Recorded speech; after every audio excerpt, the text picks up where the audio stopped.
So if you just sprained your knee, I got a quick thing you guys can do if you notice your knee is swelling and just filled with a lot of things.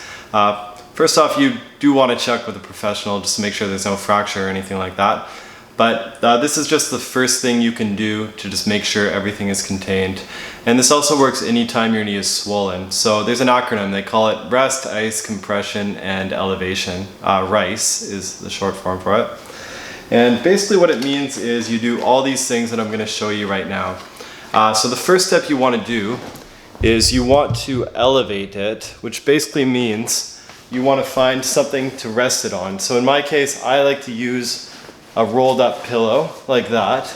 And as long as it's above your torso right here, then that should be high enough. A little higher you could get away with as well, but I'm just going to show here for the sake of demonstration.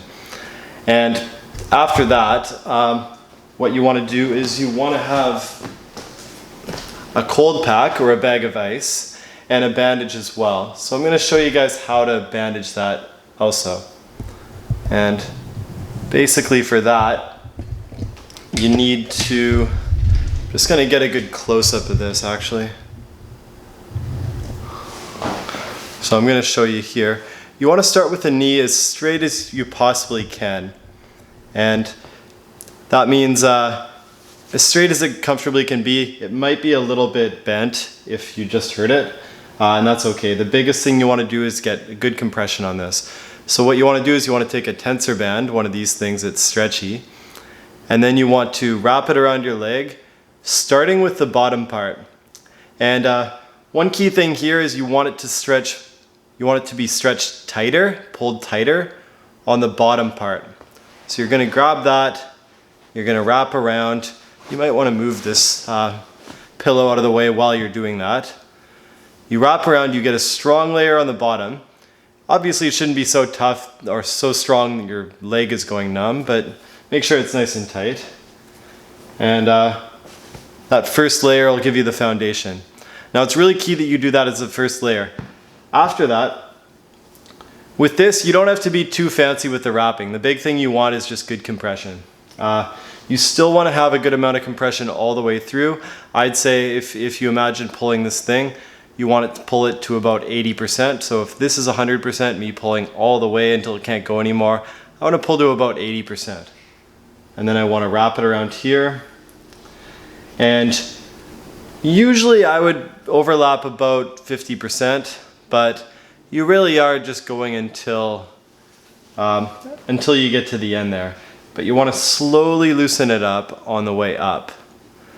Once you go to the top, if you still have some room, you can go back down. Keep in mind, this is if you're not going to go back to the field and play. This is if you're just trying to compress it, contain all the swelling. You can grab these little clips here, which this might be a little tougher to show, but let's give it a try anyways. Basically, if you imagine there's these little clips here. From that point, let's see, for the sake of a better camera angle, I'm going to actually fold this up here. But you want to take the end of that, put the clip on this way, and then fold it over like that. Realistically, how it should be is I should pin it back here, and it should look like that. So with all that being done, the last step is I'm going to get it on here. So this is the elevate part of RICE, the E. The compression I already got down here. And the rest part I'm already resting, so that's taken care of as well. Last part is the ice part. And this just means get a bag of ice, take a bag of peas from your freezer, anything. This is a relatively small ice pack. I'd actually prefer something bigger, but this is the best I got right now. All you want to do is just put this on top of where it hurts. The good advantage with this is it'll stop you from freezer burning yourself, which can sometimes happen if you just put straight ice on. But you put it on top here, and it should just chill everything out, help reduce the swelling. Combined with it being above, it goes back to your body, calms everything down. And eventually you want to see a physiotherapist, but this is something I recommend if you just sprain your knee. Probably just do this for the first 3 or 4 days until it all settles down.